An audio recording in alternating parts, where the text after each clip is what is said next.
Salam jumpa para pecinta catur. Jumpa lagi dengan saya Suwaji, dan kali ini akan kita ulas partai yang menarik dari Joshua Waitzkin, seorang pecatur yang masih menginjak usia 11 tahun waktu itu.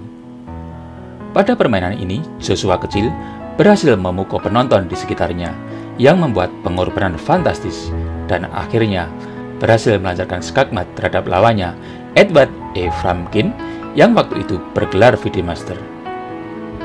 Bagi para pecinta catur yang pernah memiliki CD Chess Master 11, saya kira pernah melihat partai ini, karena partai ini menjadi semacam ikon dalam CD itu.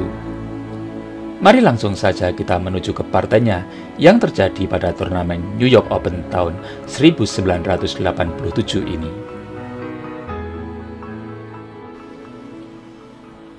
Joshua Waitzkin mengawali permainan dengan pion E4.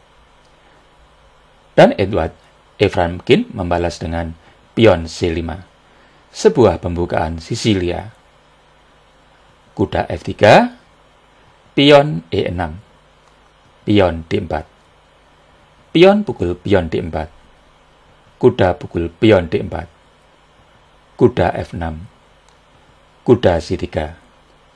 Dan pada posisi ini, hitam mengembangkan kudanya ke C6. Yang dikenal dengan Sisilia, variasi 4 kuda. Dengan ditandainya 4 kuda dari kedua pemain sudah keluar. Bisa jadi Edward E. Frumkin sengaja menggunakan variasi yang tidak begitu populer ini, dengan harapan lawannya yang masih kecil tidak kenal dengan variasi ini. Dan permainan berlanjut dengan gajah E3, gajah B4, pion F3. Untuk memantau peta G4, dari invasi kuda hitam, pion D5, gajah B5, gajah D7, gajah pukul kuda C6, agar kuda putih di D4 bisa duduk lebih nyaman dan mengamankan peta E5. Pion pukul gajah C6, pion E5, menekan kuda hitam. Kuda ke H5 tentu akan menderita saat pion putih ke G4. Maka dari itu, kuda hitam terpaksa melangkah ke G8. Pion A3, gajah A5, pion B4, menambah ruang sayap menteri dengan tempo tekan gajah. Gajah C7, pion F4, kuda E7, kuda A4, untuk mencapai peta outpost yang ideal C5. Rokade, kuda C5, pion A5, pion C3, untuk memperkokoh pion B4, kuda C8. Di satu sisi, sayap raja hitam minim pertahanan. Kenapa kuda hitam malah mengarah ke sayap menteri? Tampaknya kuda hitam mengincar peta ideal C4. Melewati peta B6. Rokade, kuda B6, menteri G4, sebagai persiapan menggembur sayap raja.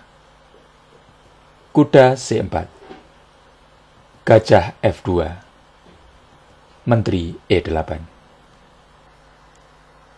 Di sini, benteng F1 tentu mengimpikan bisa duduk di baris 3 untuk bisa menekan sayap raja. Namun sayang, untuk menuju baris 3 terhalang oleh gajah. Oleh karenanya, benteng mencari jalan lain dengan benteng Fe1. Gajah C8 mencoba mencarikan jalan gajah putih petak terang agar bisa menuju ke petak yang lebih aktif, yang sedari tadi kena lockdown karena banyak pion-pionnya yang terkunci di petak-petak terang.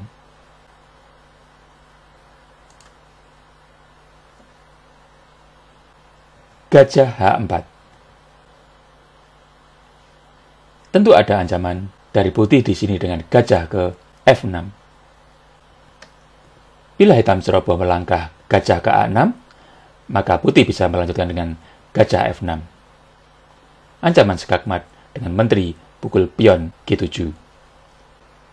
Dan bila hitam menjawab dengan pion G6, maka menteri ke G5.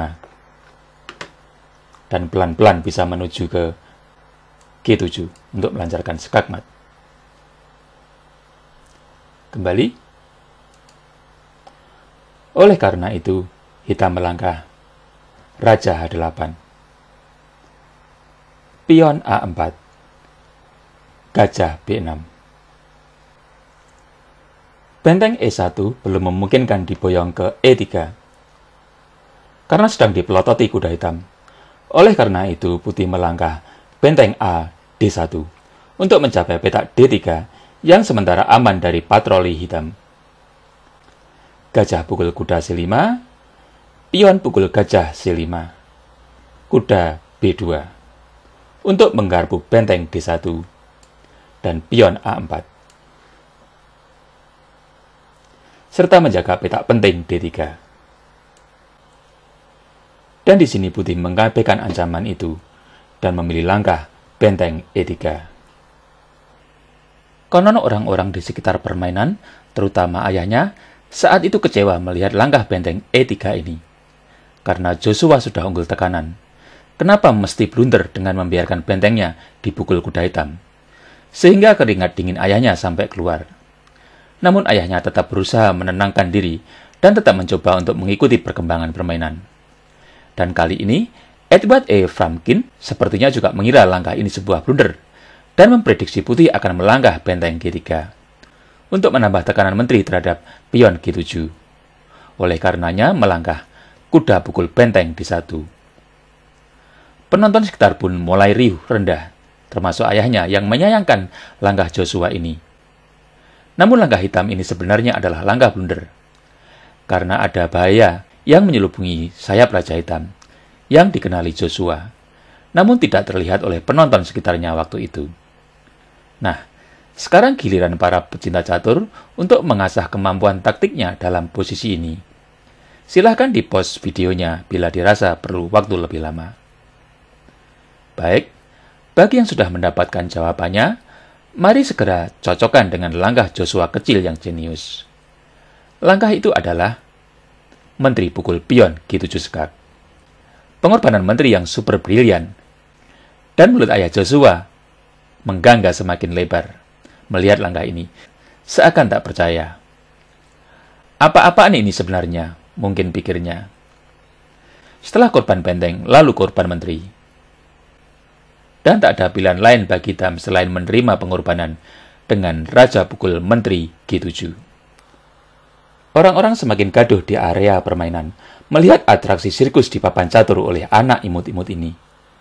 Dan putih melanjutkan dengan gajah F6 skak. Raja ke G8 tentu akan kena skakmat dengan benteng ke G3. Makanya hitam melangkah Raja G6. Benteng G3 skak untuk mendorong Raja hitam ke lajur H. Raja H6. Gajah G7 skak untuk mendorong Raja ke petak H5. Raja H5, benteng G5 skak. Raja H4. Dan saya rasa para pecinta catur sudah banyak yang tahu apakah langkah selanjutnya dari putih, yaitu kuda F3 skak. Sebuah skakmat yang cantik dari pecatur kecil yang semula dikira blunder oleh orang-orang yang menonton di sekitarnya, termasuk ayahnya. Demikianlah para pecinta catur, video ulasan dari partai pecatur kecil Joshua Waitzkin saat berhadapan dengan Edward A. Frumkin pada turnamen Open New York 1987 yang diwarnai dengan korban benteng dan menteri yang menarik, sehingga membuat para penonton dan ayahnya menjadi gaduh seakan tak percaya melihat itu. Seperti biasa, saya berharap video ini bisa bermanfaat bagi para pecinta catur semuanya. Dan kita akan berjumpa lagi dalam video ulasan catur selanjutnya. Sampai jumpa.